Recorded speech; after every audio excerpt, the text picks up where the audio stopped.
So we're back here one week, gone the next, here another week, gone the next, all this other fun stuff. But welcome everyone to Footprints Forward, where we are working to try to help people come up with solutions to the contemplation of suicide or mental health issues. What we're trying to do is just give people a chance to realize that there are other people out there who have had like situations and maybe some suggestions on where to go. We have a great guest today that we're going to be bringing on. I met Chris a couple weeks ago, and through a couple interviews with her and a couple introductions with her, I really felt that her story was going to do us a lot of good because, you know, every single one of us has been through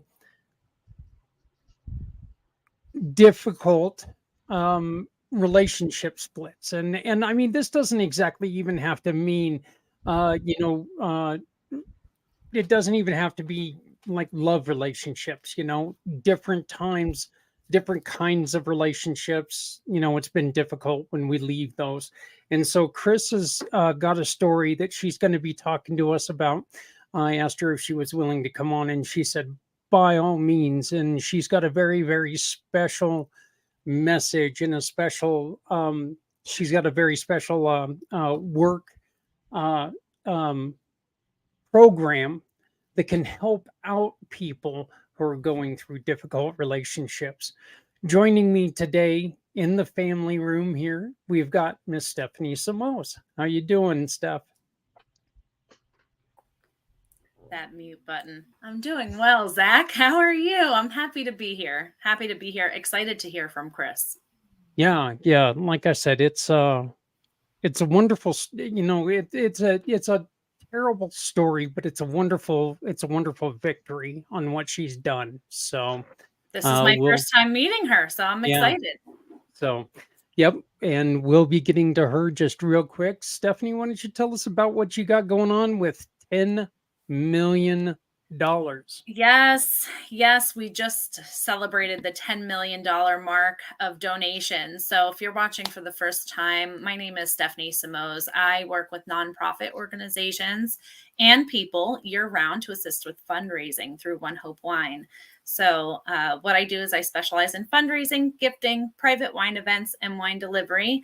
And when you pour a glass of wine or send a gift, it's really just a great feeling to know that that bottle made an impact for a nonprofit organization that's important to you.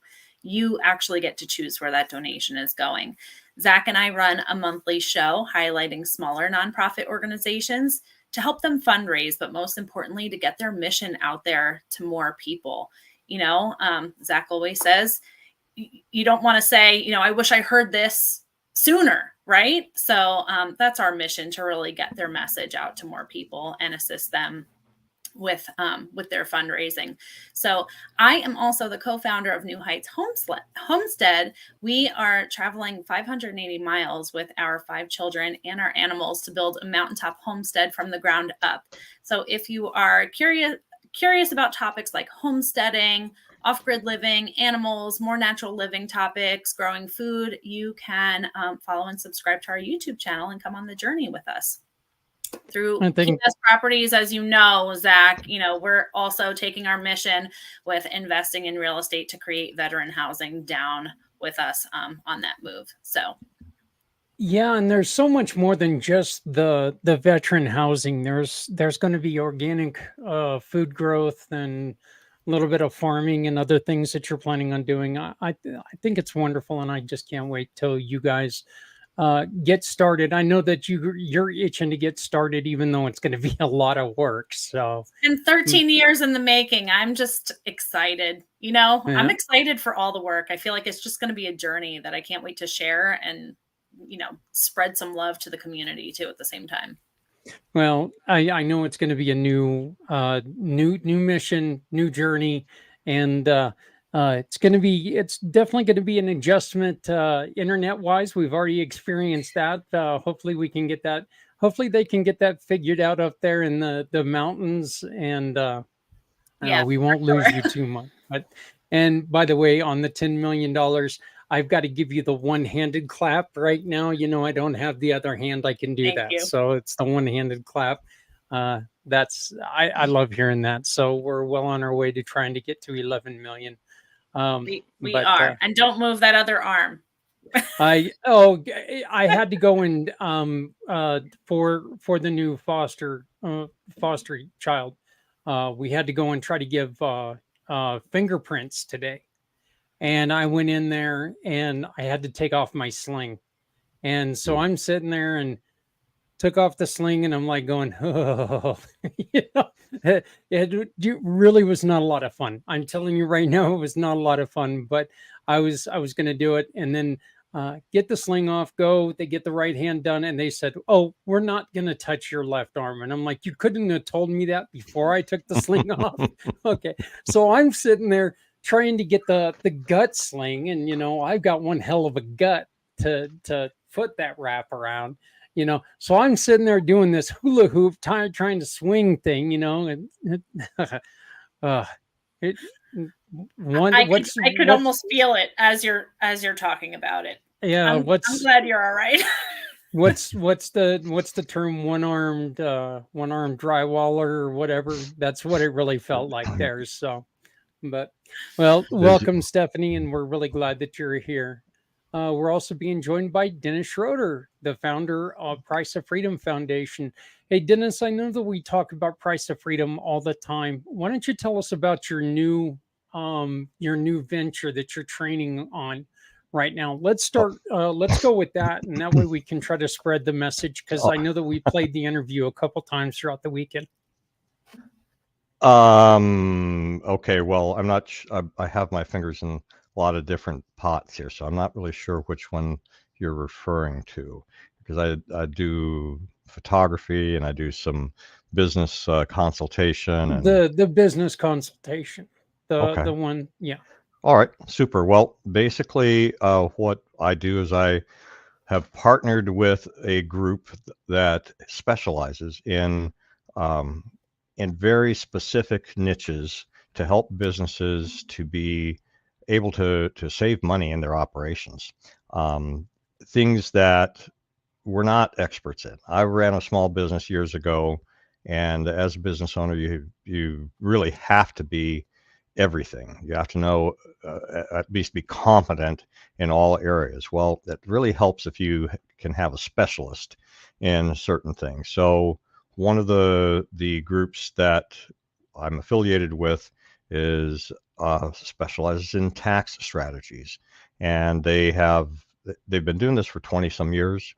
And basically, we've got a way for a business owner that employs at least one person to have strategies that will help them with tax credits that they either may not know about, or if they know about them, they may have tried them before and not been able to do them successfully. Well, if you have an expert on your side that can take care of that for you, and you pay a small amount out of what they actually get for you in terms of a tax savings, why not? So that's just it in a nutshell there. And folks can reach out to me in any fashion if they want to get more information about that. Yeah, Dennis, and it's one of those ways, and I'm sorry about this, folks. All of a sudden my eyes started burning. I don't know what happened there, but I so I'm just sitting here wiping away. I think, the little peppers on that chili commercial, I think maybe I got some of it in my eye, some of the chili juice in my eye or something. That's kind of what it feels like right now. So which would be ridiculous since they were cartoon, but it can happen. But Dennis, with your program, nobody pays up front. It only matters when they get you money back, correct? Well, I can't say that about all the programs, but that is the vast majority of them. So, and it's basically you're not asked to commit to something that is going to cost you a bunch, and with the hope that you're going to get a return. I wouldn't have affiliated myself with anything like that, because it's like, these are all things that when I was a business owner, it's like, I wish I would have had these Yeah. available to me at that time, because it would have helped. Yep. That's for sure. Hmm. And back from his walkabout, and then as soon as he gets back from the walkabout, he falls ill. So back from the man of mystery, the man of many miles under his belt, Mr. Patrick Myers. How you doing, Patrick? Pretty good, man. I think I'm back behind out in that country, bro. Like I came back and it was just like it was that was probably one of the most fun things I've done in a long time for myself. Sir saw turkeys the size of velociraptors out there, man. I didn't know turkeys got that daggone big, man. I was in my tent, man, and there's like a whole, like, I don't, what do you call them? A flock of turkeys, herd of turkeys? I don't know what you call them things, man, but it sounded like a whole bunch of people walking through the woods. And I looked out my tent window, and them jokers are about, like, they come up to, like, up to my side up here. Them things are massive. And then I didn't know. I had no freaking clue, man. But it's a great time. Um, well, so I'm the founder of Aquarius Global, man, and right now, we're just oh man, we got just so much going on right now that it's just that has been a real blessing as far as things moving forward. So right now we're doing the Pit podcast. We'll be doing that in about 2 hours after that, and it's growing, and the content's getting better because when we first started, we were terrible. We were terrible at it, and it's just getting better, and the response of men and stuff like that just it's a blessing because like you know it started from a conversation on at a table, and now it's an actual thing that's actually having true impact, and just honored to be able to do that. And then right now we was calling it's the youth initiative. The the the name for the global project, but the one that we're doing locally, the kids took ownership of it and want to rename it, and they call it the Roots now. And um, and started off for like the first month with just me sitting there and nobody showing up, and then one kid came, a couple kids came, and now we have about 7 or 8 with about 3 or 4 more talking about they're trying to work with their schedules because they work on a lot of kids work on weekends, and they want to come and be a part of this right now. And then it's actually um, we're talking about actually rolling some things out in Africa and the Philippines. So that's happening right now. Wow. And so with the Roots program or the youth initiative, we're gonna actually probably have to have a conversation about having the kids come on and talk about like what they're going through, and the stuff that they've been through, and what the program's all about. It's better for them to talk about it than for me to constantly keep saying, hey, this is helping the kids and whatnot. Um, See what it is from their perspective. When we first started out, you asked the kids, "Hey, what is it that you want to be, or what do you want to do, or what is your vision for your life?" And they're just like, "Oh, I want to be a manager where I'm at," and like it's very, very, very short term as far as the vision. And then so we started giving them the tools and the um, um, and talking about those thought processes, and getting them to see that the impact that they can have right now. And now they're like, I want to own my business. I want to own this an art studio and a business, and stuff like that. And one kid's like, I want to be a real estate agent. One's going into the Space Force actually this month. I'm gonna miss that guy. Another one's like, I want to you met this kid, Justice.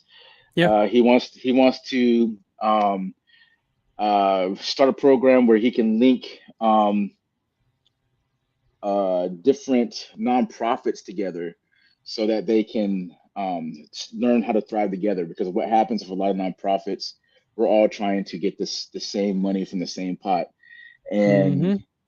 it's actually what he's thinking is more beneficial to actually figure out a way to where we could work together and we could support ourselves, because and that's how you keep them. So you don't have to depend on government. You have to depend on donations, like it's a self-healing kind of program. And so this teenager is like working these things out.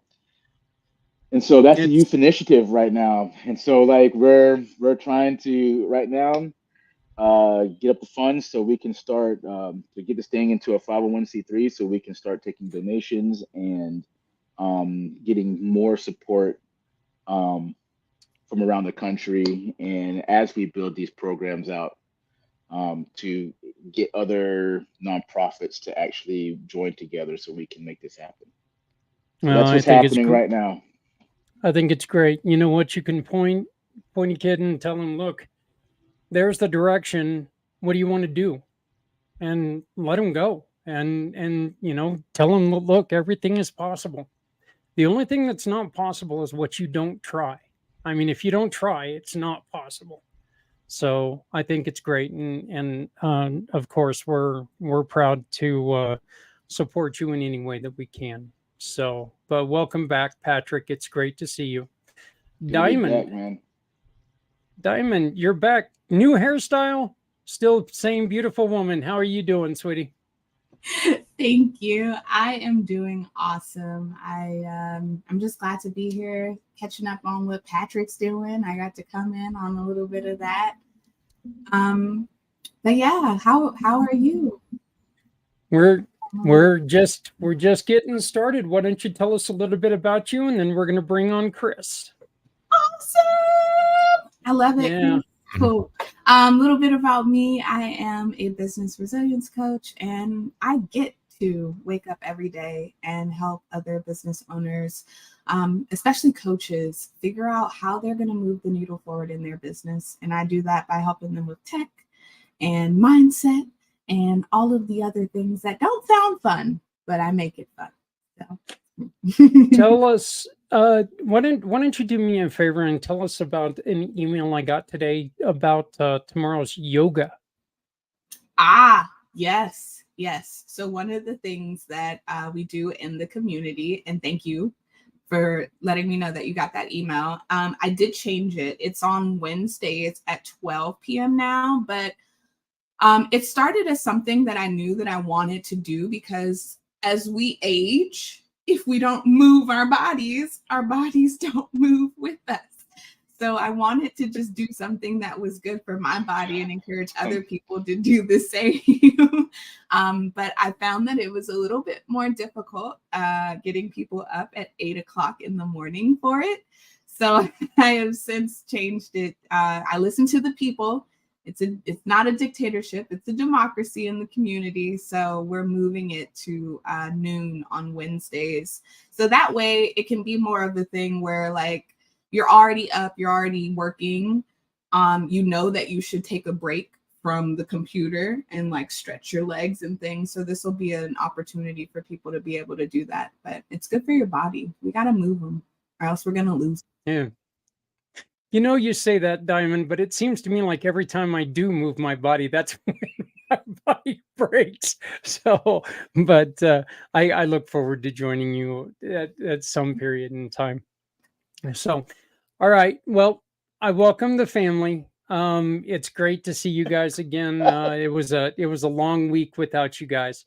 And I greatly appreciate everything that you guys, all the well wishes and everything that you guys sent to me. But now we're going to bring on Chris Aaron. Chris, as I said, I met with her probably about 2 weeks ago, right, Chris? I think is when we first met. I think it's been about maybe a month since we first met, and then we reconnected again a couple weeks ago and decided to do this. Yeah. Okay. Okay. Well, I'm getting old, and as they say, the mind's the first thing to go, after the rotator cuff, I guess.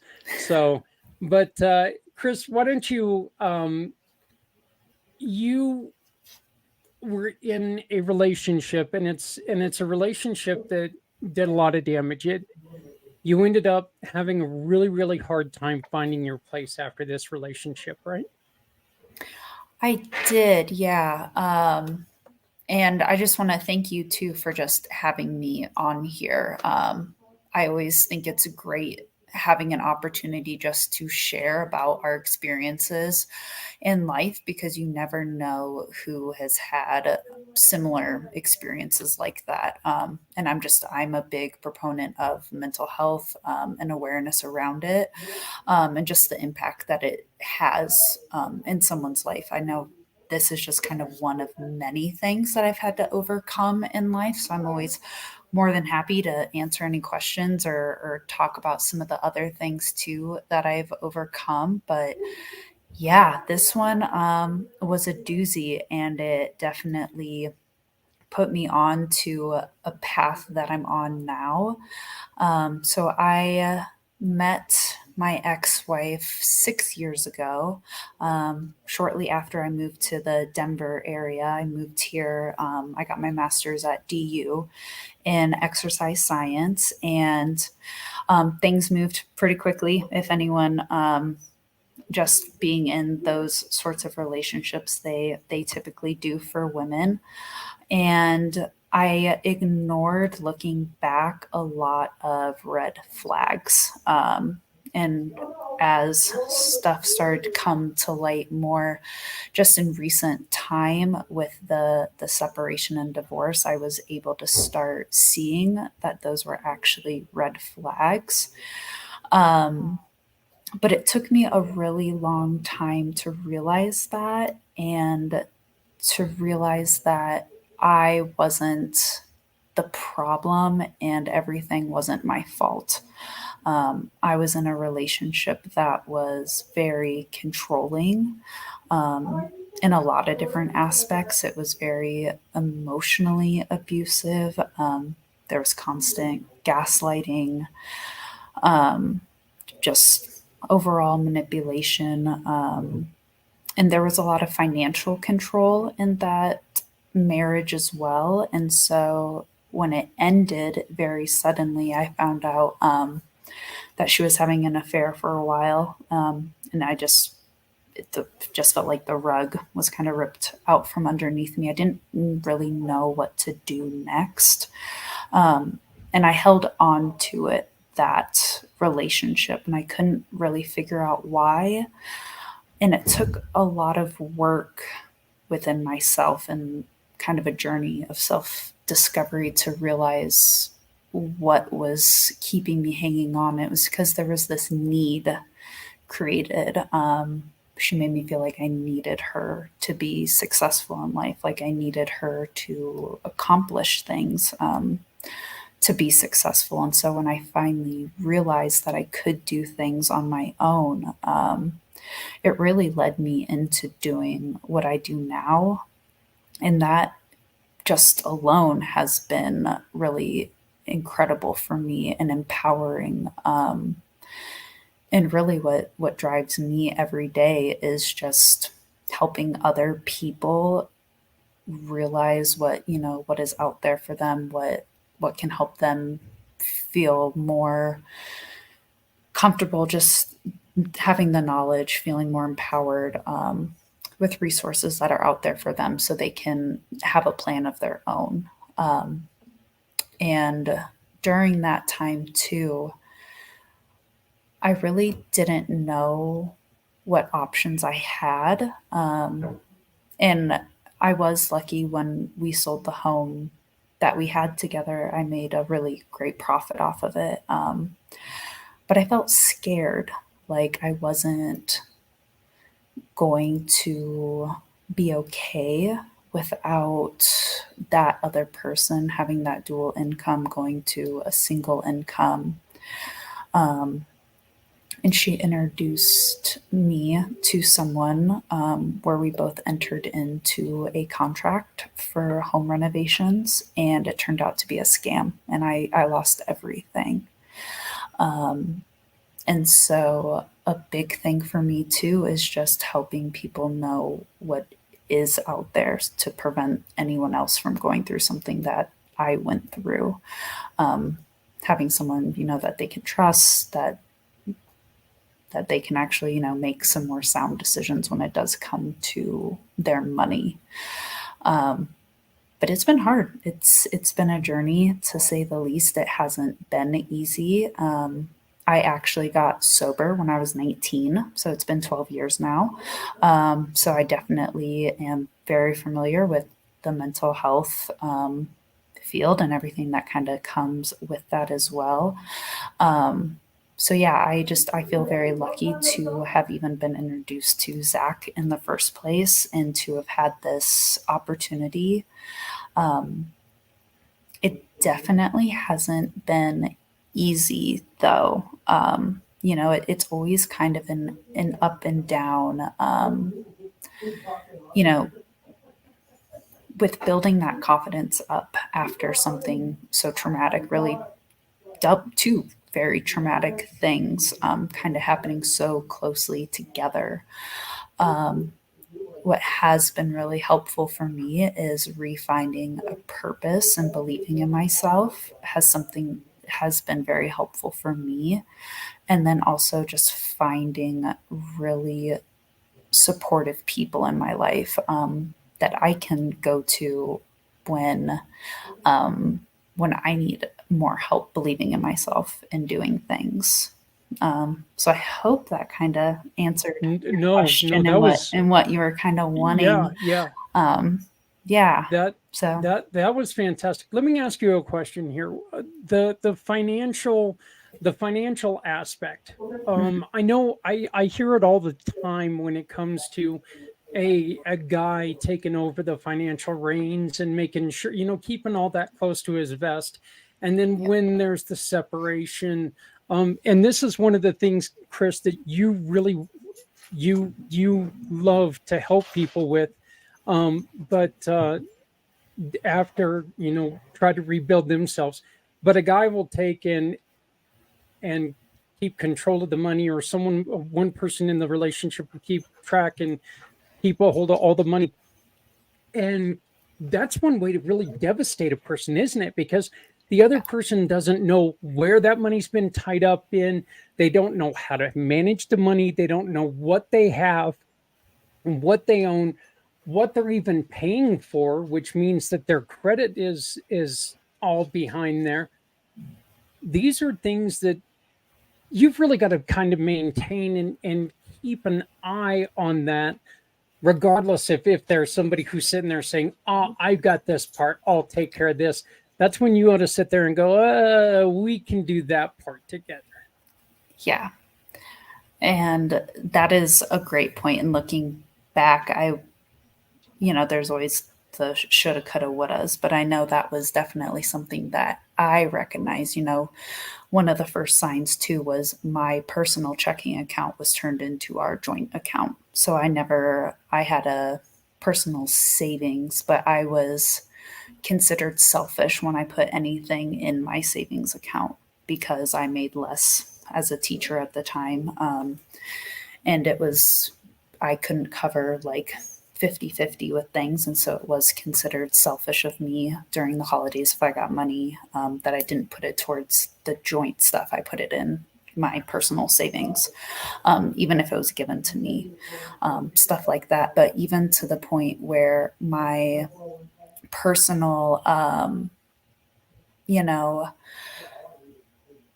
everything, my para account, my retirement accounts, every financial account or any account, I didn't even have the second step authorization to it. It was in the other person. So when we did separate, I had to get access to all of these things. And I was like, wow, there were so many things that I did not have access to even. And it was like, you're right. It blew my mind how much was out there that I had to even gain access to and get my name onto the account, or my name was on the account and I wasn't the primary contact for it, even though it was in my name and it was my money within that account.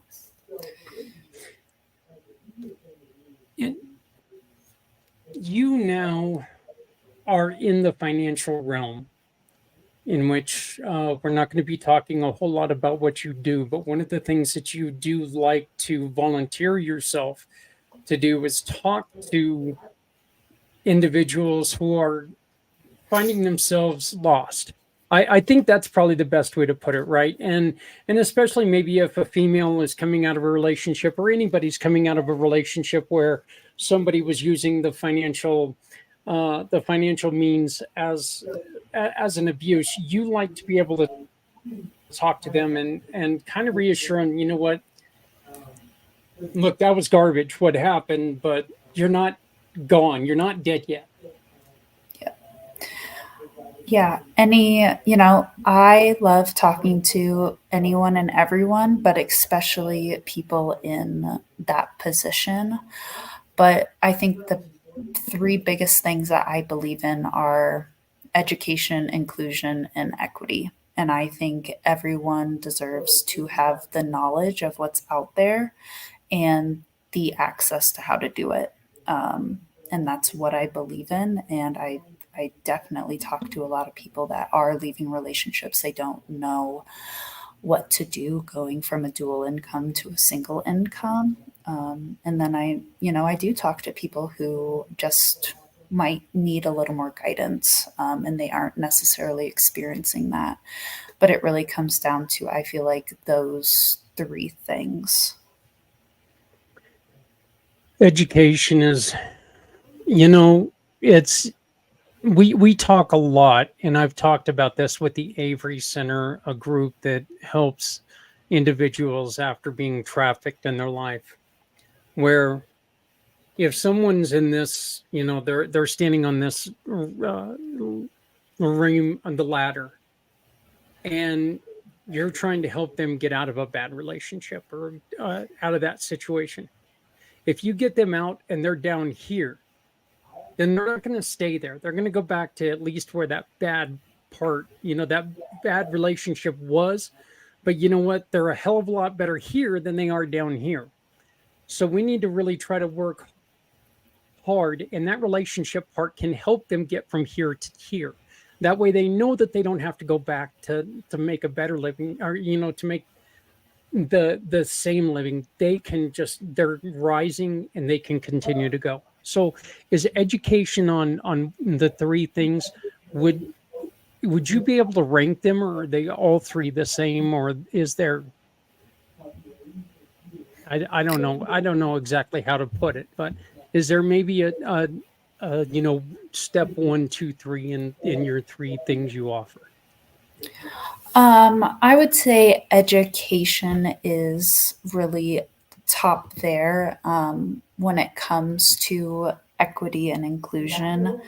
I just think everyone outside of the already wealthy deserves to know what else is out there that people are using to make their own wealth. I think there's a lot of misconceptions of who goes and talks to people in my position. And so it's always good to just realize that people come in all different stages of life and different means. And I think that's just important to recognize. But it really just starts with the educational piece and having a conversation with someone.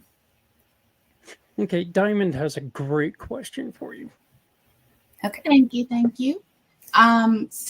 So, tying it back to the helping people who are possibly in your situation or similar situation, what would you say are some of the most crucial steps that you took to regain that control, not just of your finances, but of your life, really? Like, were there any mantras or quotes that kind of like rang true in your head that like kind of gave you fuel? Or what would you say to that? One of the like mantras or quotes is kind of weird. I don't know how I really came up with this with my therapist actually, but it was just like, just keep swimming. I don't know why it stuck with me, but it was like, I'm someone that has troubles letting go of, especially excessive thoughts, excessive thinking. And that was something for me that helped me. It was something I could at least say that would help me let go of something that I was obsessing about. And honestly, I would say the most crucial step I took to regain my control was actually cutting my ex out of my life completely. And that was hard because we had a dog together. The dog was in my name. Initially, we were rotating every week to alternate him. But that just kept a thread in my life. And I ended up giving up the dog. So she has him now, but that was probably the biggest step. And it took me a year and a half to get there, from the separation to when we were finally doing the divorce and fully cutting her out. And I would say that was the biggest thing that felt like it was actually something in my control, because I felt completely out of control that whole time, within the marriage, out of the marriage, during the separation. So that for me was where I really started to feel like I started to get my life back. Thank you. Okay, Patrick, please go on ahead. Okay. Oh, by the way, Patrick, I love your comment. The mental picture of Zach doing yoga was way too much. Yeah, I agree. I definitely agree. I felt bad, Chris, because you were giving us this heartfelt story, and I read that comment and I couldn't help but laugh. And I realized, oh my God, you're looking like a jackass right now. Somebody's pouring out their heart, and you're laughing your ass off at a comment about me doing yoga. So, but yeah, Patrick, your question, please. I forgot all about that. Anyway, Chris, when you're telling your story, you can you can look into your eyes and just tell like the battle that was hard fought to get to this point. Like you can see that you went through the darkness in it. And so one of the things is I, I actually deal with a lot of people that's been through abusive relationships, and actually I survived one. Well, actually three, and that were really crazy. And um, what was what are the red flags? Because a lot of times, like we think that when you're in a relationship that's abusive, right? You think that it's to everybody else, it seems like it's obvious, right? But when you're in the relationship, like you're just blinded by a lot of things, and sometimes you need to hear, all right, these are the red flags you need to be looking for. So, like, there's so many teenagers out here that's in like dealing with these things. There's wives, there's husbands that's dealing with it. It doesn't it affects everybody, right? And so, what were the red flags? That's question number one.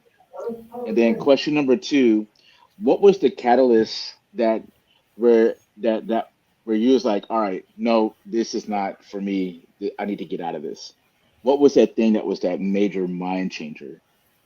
So those are my two questions. So when it comes to red flags, and honestly, what I needed help seeing them, because I was in it for so long, and I was questioning my reality, and Yes. I kept going back and forth. I was gaslighting myself constantly. So one of them is just it's gaslighting. Saying something, going back on it. I got to the point for I would say a solid year where I felt like I needed a tape recorder to record conversations and be like, no, yes, you did say this to me. I know you said this to me. Stop going back on it. That would be one huge one. Blame shifting, shifting the blame automatically from one situation when it was some sort of action for them, but somehow it shifts the blame to something that I did, and putting the blame onto me. Another one that I would say is not feeling safe opening up to this person fully. When I look back, it got into this cycle of I would share what I was feeling. I would be made to feel like it was wrong to feel that way. I would feel shamed of feeling that way. I would shut down and not want to open up about it again, until I was made to feel guilty about it. And I would open up and the same cycle would happen. So I would say like a cycle of not being able to open up to that person, just signs of it not feeling right in some sort of way. I think some of the things I said with the financial control too, where you don't have the authority even on your own accounts to get into them without the other person's phone, email to do it, especially when your name is on the account, is a big one. I mean, I have an entire notebook I did with my therapist I do not have with me right now. I mean, it's an entire sheet of the ways that I felt in that relationship that I realized just were not okay.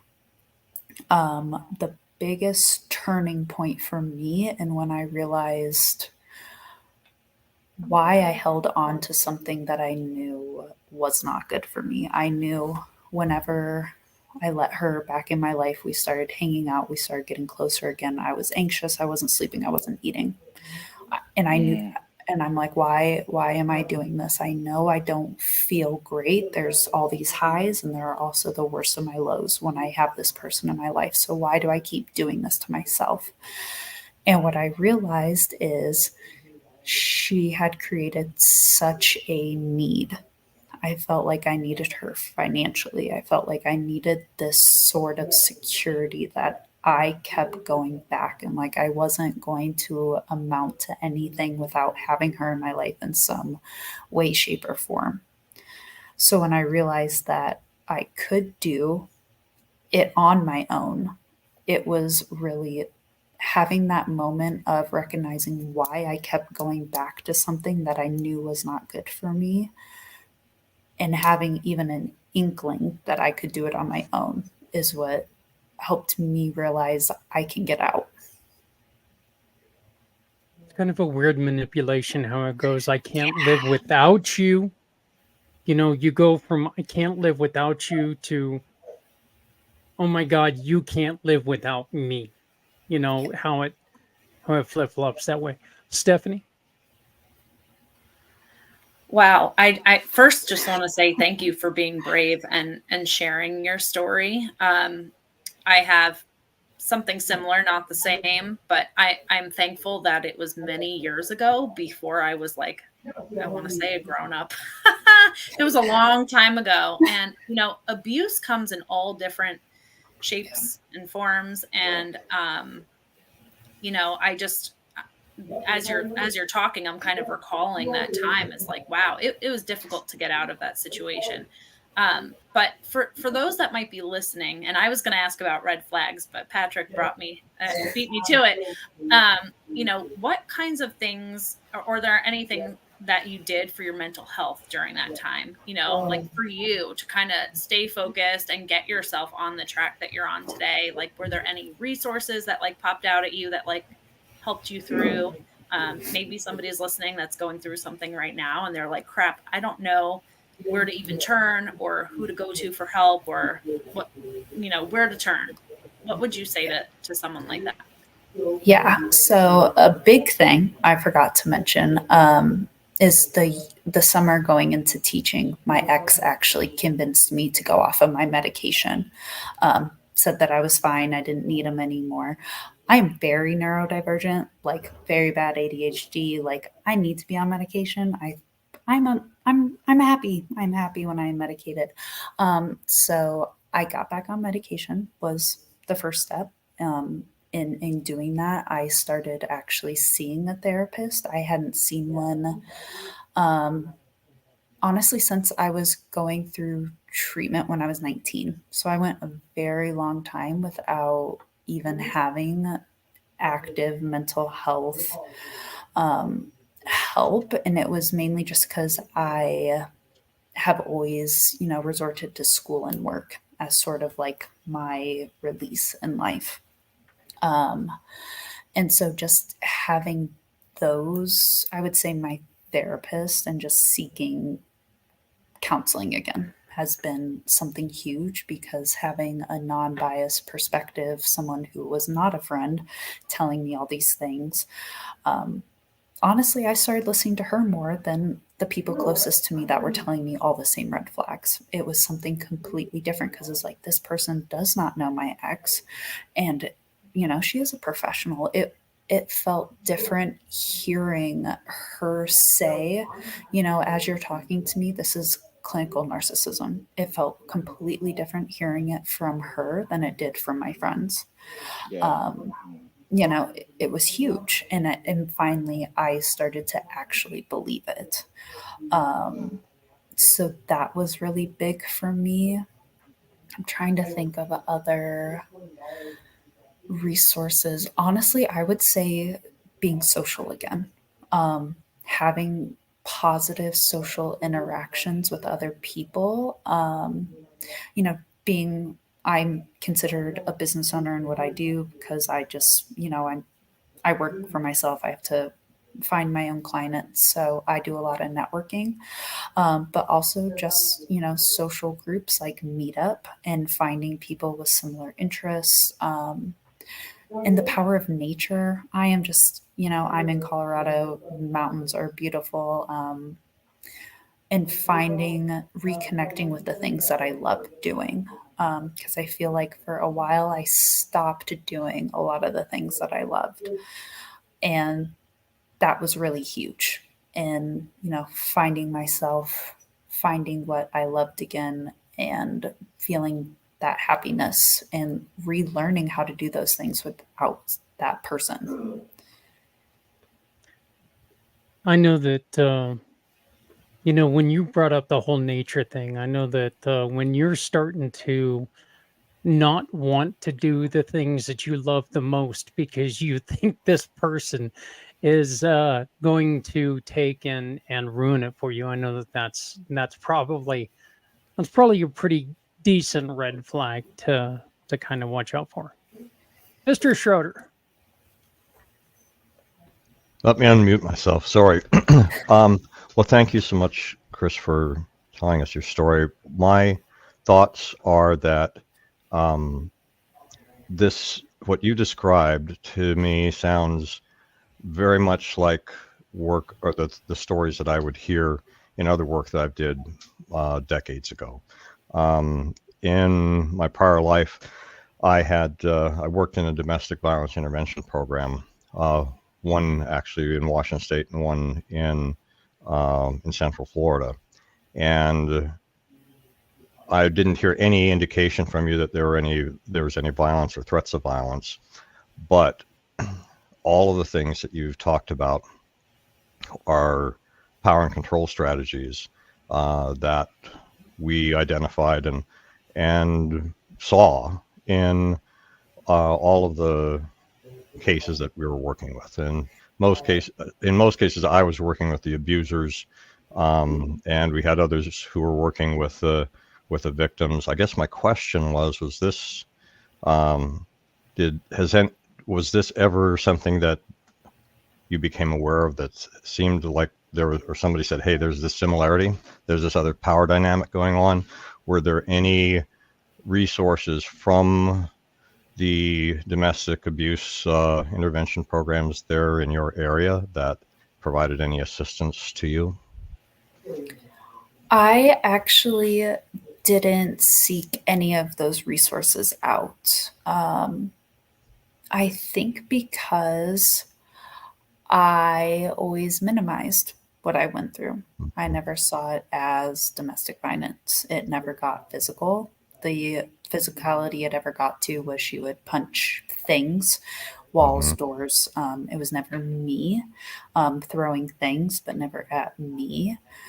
And I think that is a great point to bring up is what do we view as domestic violence? Because I always minimized what I went through. Right. And I think in a way I still do, versus I find that sometimes I will say it was just emotional abuse. But that lasts. I mean, it still affects me. I still have a lot of work to unpack with what I went through in that. Yeah. So I would suggest that if you haven't, you may find some some support and some resources in that community. The philosophy that the programs that I was working with were always that, it doesn't have to escalate to the point of violence for it to be abuse.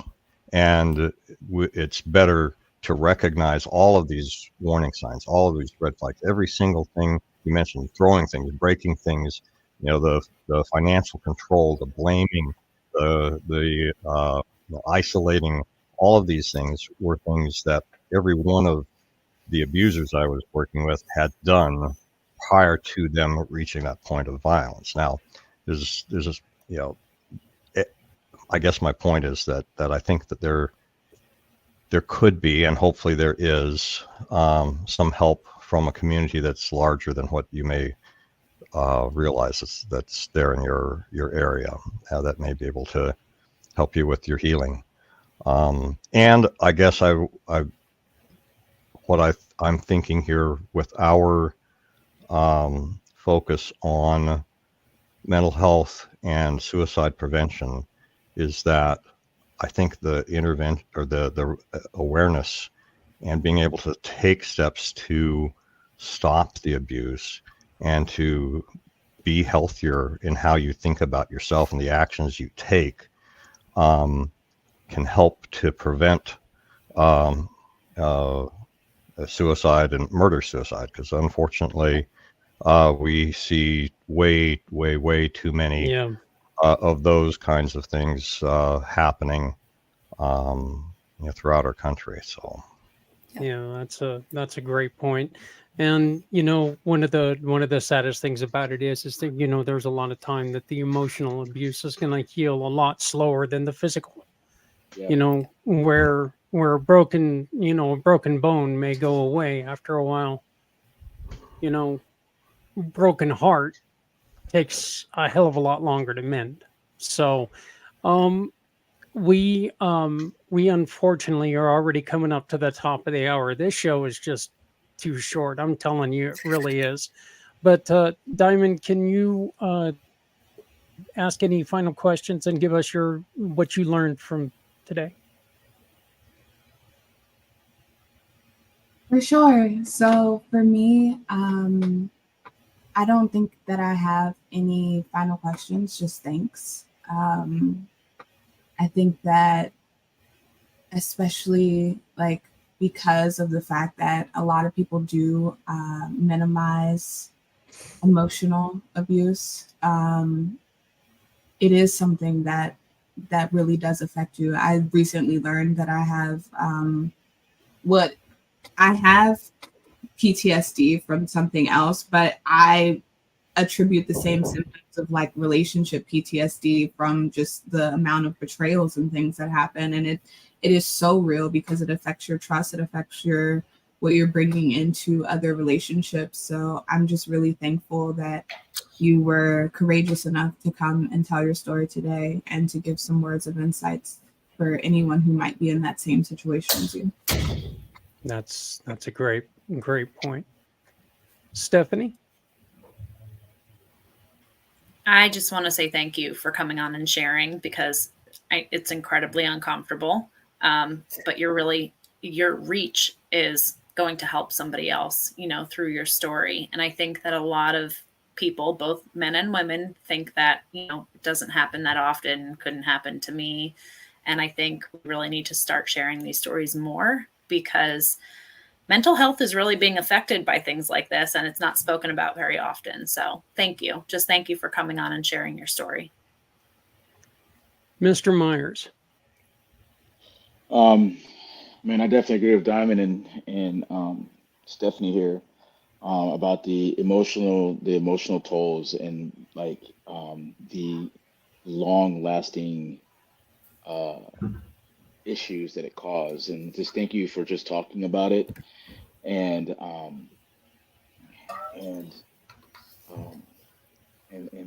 thank you for being strong to survive and get through those things. Some people don't. I didn't. I did, but it caused. I took my life because there's just certain things, and and it wasn't just necessarily that relationship, it was a lifetime of things that had happened and just accumulated. And um, so thank you, because like she's saying, like telling these things, uh, you just never know who's listening. And I can't tell you the countless times where it just takes somebody brave enough to say, hey, this is what I went through, and and just the ripple effect that that can have in changing people's destinies, because one girl gets this point, right? That can change her whole family dynamic, and like generational curses are passed down, and different things. Like it just changes the whole dynamic of just generations to come. And that's impact. And so just thank you for telling your story, coming on here and just sharing it. And I'm actually interested in the financial stuff you do, so I'd like to Cool. talk to you. I'll make an introduction there. So, Thank you. Dennis. I think since I gave my thoughts earlier, the last comment I'd make is that I would thank you for telling the story and being vulnerable here, and it reminded me very much of what we do. I mean, I poured my guts out here, I think a long time ago with this show, but I saw a saying that I shared on social media the other day. It says, we may impress people with our strengths, but we connect with people through our weaknesses. And I think that you have connected with people that, the people who are watching this, you connected with us. I know that, but you've connected with others who are watching that you may never know. Well, Chris, I want to take in, I want you to do me a huge favor and tell people how you can help them if they need to get a hold of you. Maybe just tell them in your own words, and this way we don't go do anything against compliance, but let them know how you're willing to help them and what you can do to help them out. Yeah, I mean, if anyone just wants to reach out to me, my number's down there at the bottom. Yeah, if you just want to have a conversation, learn a little bit more about what I do, always happy to. The last thing I want to add, though, that I thought of a resource I did use is it is okay to ask for help. I always struggled asking for help. I did actually go in to the emergency room one night, and because I knew I wasn't okay. I actually, when I was younger, I did share I got sober when I was 19. So I've had some struggles in my life, but I did make 2 attempts on my life previously when I was younger. And this was the first time that I actually sought help on my own because I knew I didn't want to do that as a resort. So that was huge for me. I know my mom was proud because she's been through a lot with me, but it is okay to ask for help. And even if that just means going into an emergency room and saying that.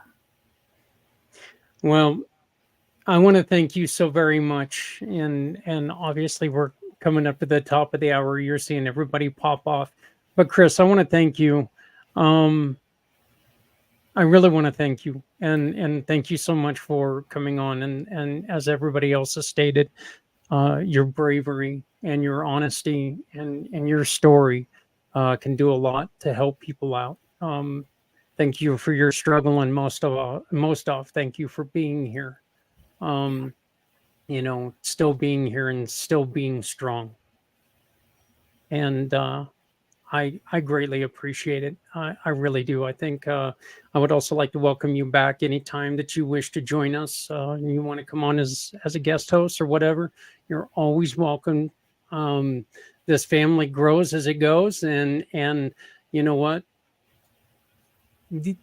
Your story is beneficial to somebody, and the one thing that we take pride in is that there's somebody, like was mentioned, somebody hears your story, they get out of a bad relationship, somebody watches them get out of a relationship, gives them the courage to get out of another relationship. Dominoes.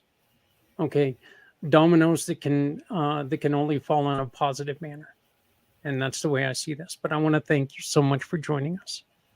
Yep. And please, if anybody has any need of financial rescue, give Chris a call. Okay, if you need to get her number, give me a call. You guys all know how to get a hold of me. So, from the family, we want to thank you very much for joining us. We will be back next week with another wonderful guest who has an amazing device that helps, and she's also a veteran. So, fellas, I think that you guys are going to get into this. So it's a nice little relaxation. And I know that she was talking to me before the surgery. Of course, my mind was going surgery, surgery, surgery, and so that's all I could really hear. Not yoga, yoga, yoga, Patrick. So don't worry. But we want to thank you all, and please remember, no matter how softly you walk, you're going to leave footprints. You're going to be missed if you're gone. So please don't take that step. If you need to talk, there's somebody out there. If you need to talk, we're out here. Every single one of us has our own story. Every single one of us has our own experience. Every single one of us is willing to talk to you if you need just an ear. So please give us a call if and we can help you try to find the right place. But my name is Zach Clayton from Community Pay It Forward, Community Dare to Care, and the PAC channels. For Patrick, for Dennis, for Chris, for Stephanie, and from Diamond, thank you. And we will see you next week. You guys, thank you so much.